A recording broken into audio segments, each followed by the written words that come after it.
Oh, come on, kids. We're gonna keep going. Put those hands together. Ha, ha, ha. Sing this out with me. Waking up to another life. No more sorrow and no more night. You're the light, let it shine now. Let it shine now.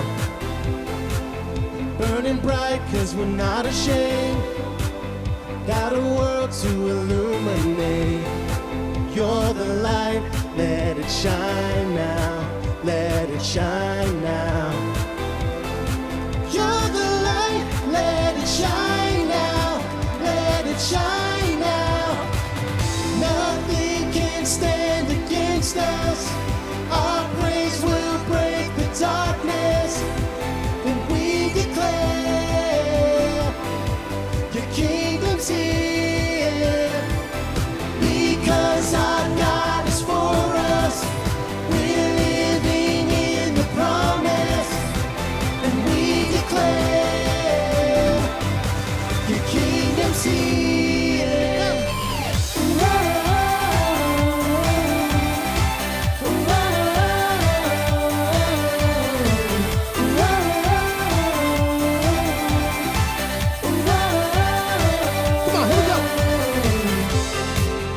Shadows fade as you now rise.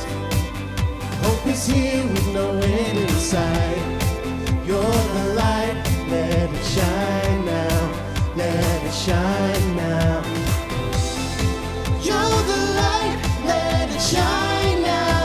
Let it shine now. Nothing can stand against us. Our praise will break the darkness. And we declare your kingdom's here. Because our God is for us. We're living in the promise. And we declare your kingdom's here.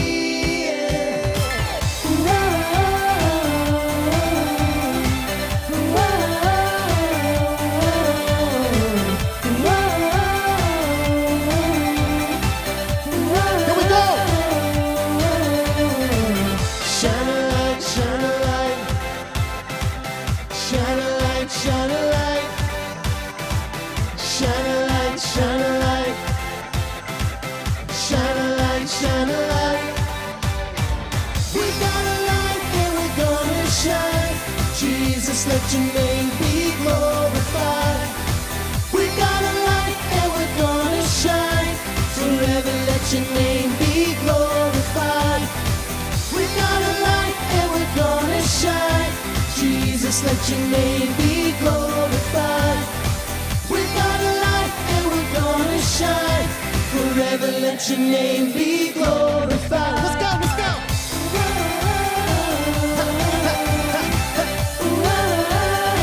You guys can dance it up.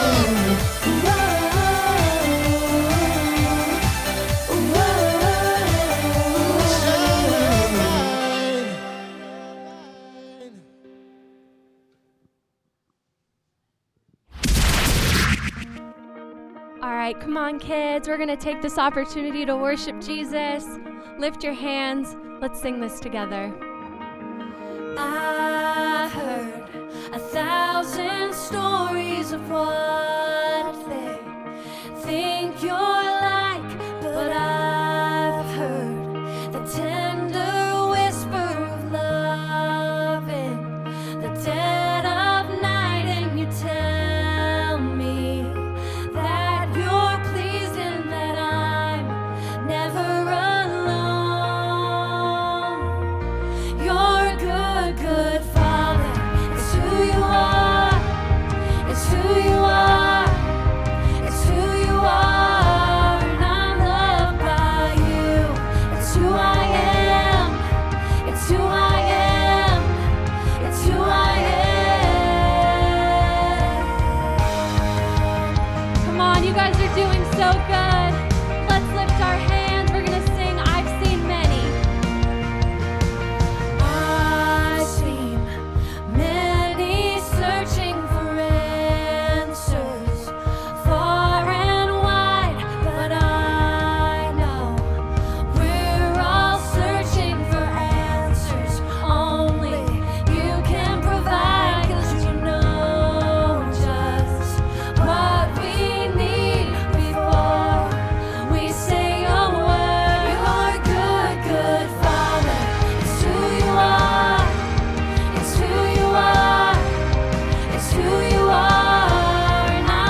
who you are.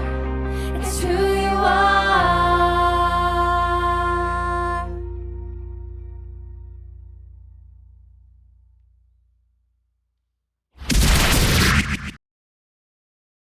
Hey, what's up, Awaken Kids? It's Mr. David. Hey, I wanted to welcome you guys this morning, and we're talking about not all superheroes wear capes, right?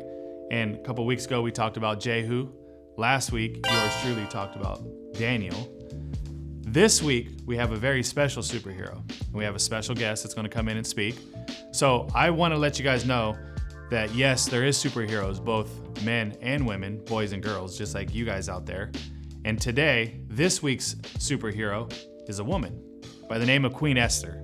So Abrielle is going to preach on her. She's going to talk to you and give you 3 important points on Queen Esther and what she did to be labeled a superhero in God's word. But first, we're going to swing it this way to Mr. Christian. We're going to go over our memory verse again. So here it is, Mr. Christian. Welcome back for the memory verse. So today, our memory verse, for this month, really, our memory verse is Romans 8:37. And it says this: "Yet in all these things, we are more than conquerors through him who loved us." So, without further ado, what we're gonna do, you guys know how this works, okay? Memorize the memory verse, come back in the next few weeks, and when you remember your memory verse, there's snacks, or there's treats, there's prizes, there's points for your teams. So, let's go through it. Repeat after me. Say Romans 8:37. Now repeat after me. "Yet in all these things, we are more than conquerors through him who loved us." Okay, now put it all together. Say it with me, and you're gonna read it on the screen right there, okay? And Romans 8:37. "Yet in all these things, we are more than conquerors through him who loved us." Perfect. Okay, so obviously the scripture's talking about when we accept Jesus into our heart and into our life, that we are more than conquerors. Jesus paid the price. He did all the things for us. He is the greatest hero to have ever lived. So Jesus being the conqueror, because we get to reap the benefits of salvation because of what he did, we are then more than conquerors through Jesus who loved us. So remember that memory verse and talk about it in your small groups afterwards. Hey, Abrielle. Hi, Christian. What's going on? I'm reading a story. You're reading? Reading what? The Bible. The Bible? Have you heard about this girl named Esther? Who's that? She's one of my favorite Bible characters. Why? She stood up to this king and this really evil dude named Haman. Oh my gosh, his name sounds like Hey Man. It does. Tell me more. Okay.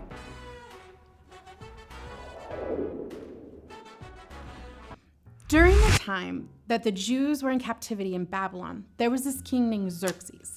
And he had this queen named Vashti. And they were throwing a huge party outside their fancy temple Babylonian gardens. They were really famous and kind of a big deal. So the night's going on and everything's really fancy, and King Xerxes calls for his queen, Vashti. But this girl did not want to come. So she said no, again and again and again.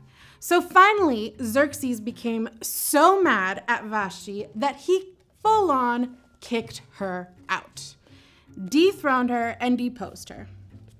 Now later on, I don't know how later, but later on, Xerxes became lonely and missed his queen. So his officials and servants decided that he should get a new one. They gathered all the beautiful young women from within the kingdom and brought them up to the palace to receive queen training. And one of these young women was named Esther. And Esther was the niece of a man named Mordecai because she didn't have a father or a mother. And Mordecai took her in as her own. So Esther quickly rose to the cream of the crop and became one of the favorites to become queen. And the king quickly fell in love with Esther and made her his queen.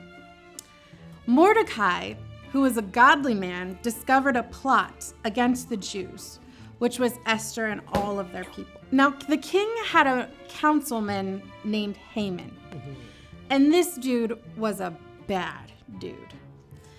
He put together a plot to kill all of the Jews. Basically, because one day Mordecai wouldn't bow down to him, because Mordecai only honored God. Just God.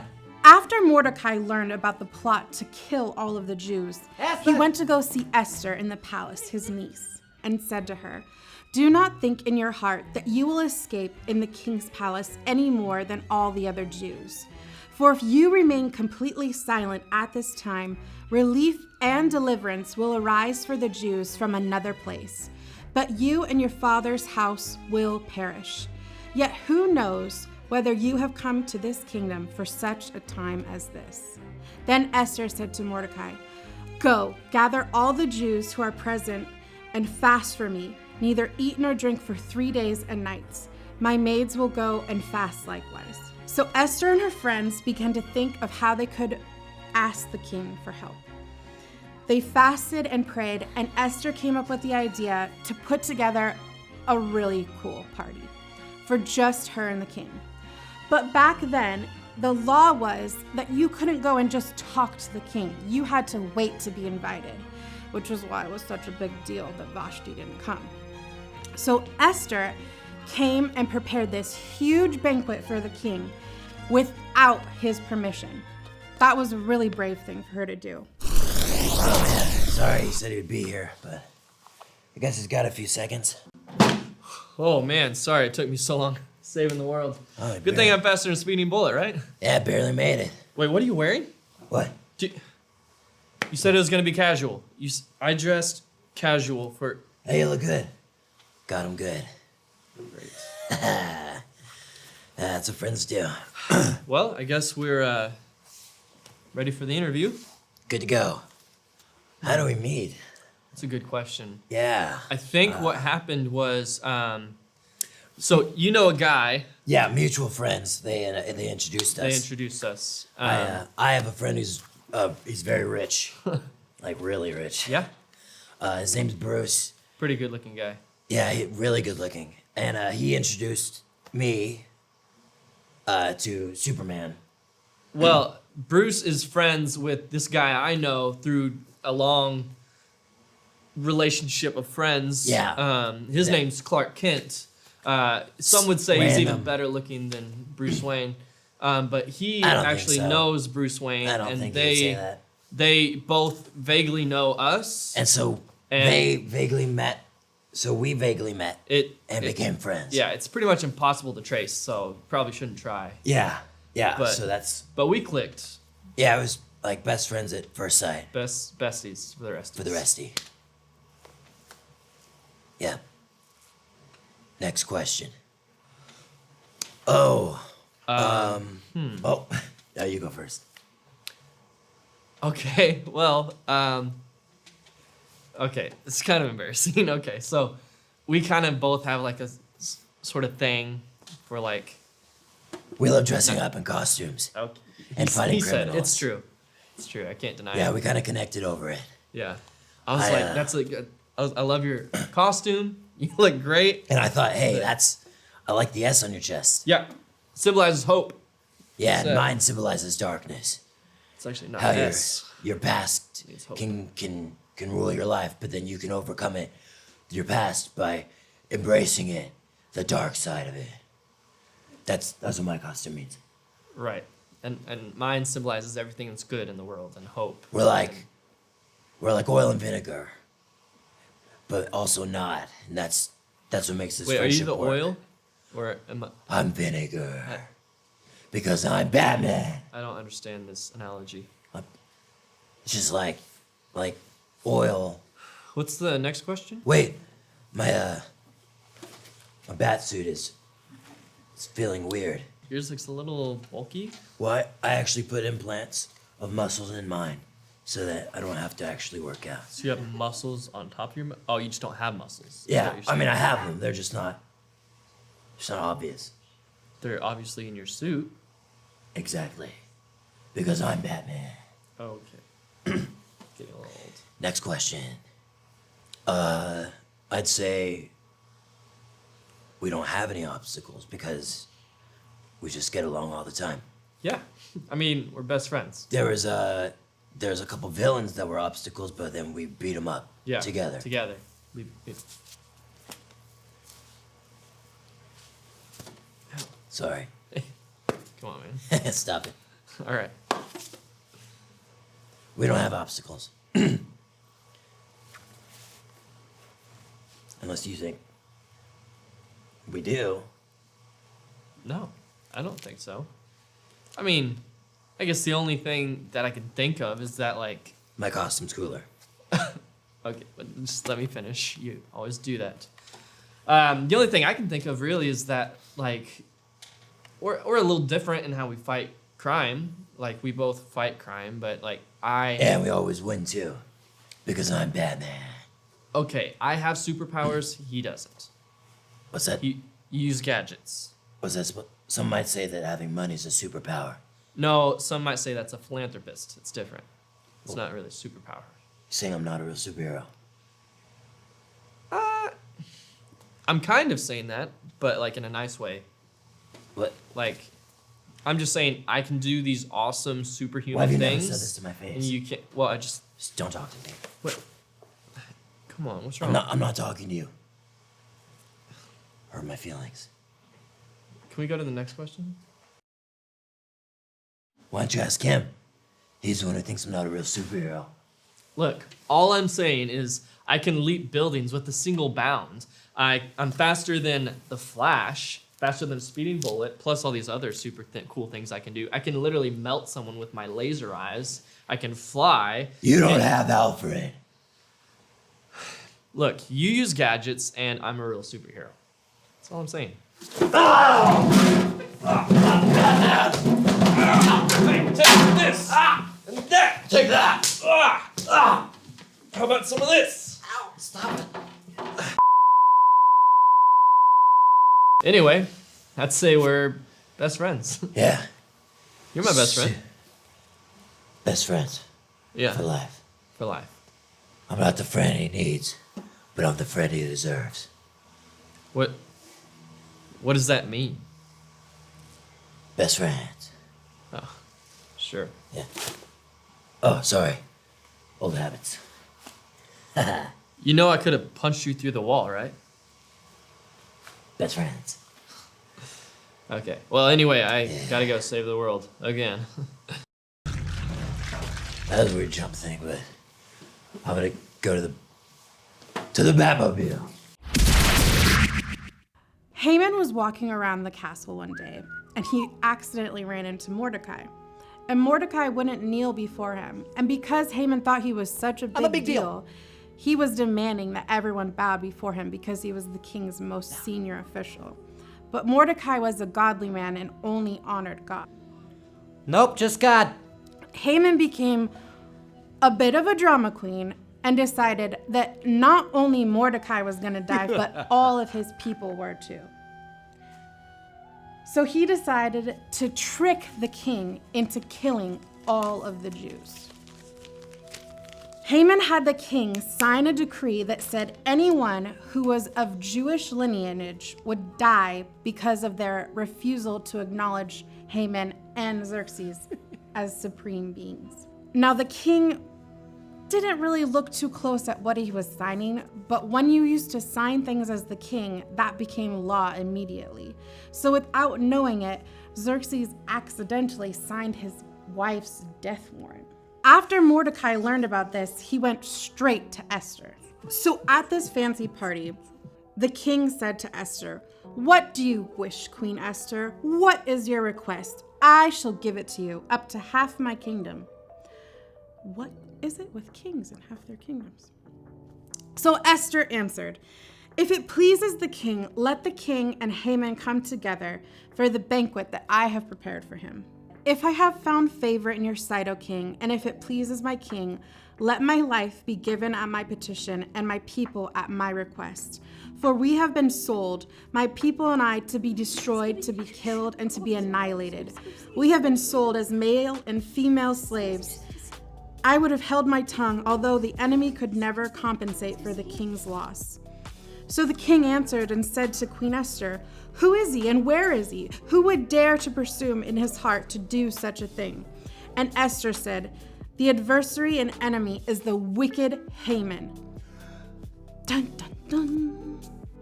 And Haman was terrified before the king and queen. Esther said, "You yourselves have written a decree concerning the Jews as you please, in the king's name and with the seal of the king's signet ring. For whatever is written in the king's name is sealed, cannot be revoked." So after the king had learned this, he called his scribes in to rewrite a law stating that the Jews would not be killed, and sealed it with his signet ring, saving all of the people because of Esther's bravery. And Haman, the very noose that he put up for Mordecai, was the one that he died in. So even though it was the king who saved all of the Jews from himself, it was Esther's bravery that got the people safe because she was willing to stand up for what was right instead of just obeying the law. And that's why Esther is one of my favorite characters from the Bible. Wow, she's amazing. I know. She was really brave. She was stood up for what was right, even though she could have died, and she never lost her faith. Yeah, sometimes it's really hard, especially when, like, I don't know, for all the kids watching, like when you're in school and stuff like that, like they have certain rules that are like, you know, it sometimes feels like you have to like not be true to your faith and to God. Yeah. And so like Esther, we were born for such a time as this, and we can stand up for what's right even when it seems like it might hurt us. That's so true. You're amazing. Thanks, Mr. Christian. All right, kids, well, you've heard the story of Esther, so until next time, we will catch you on the flip side. See ya.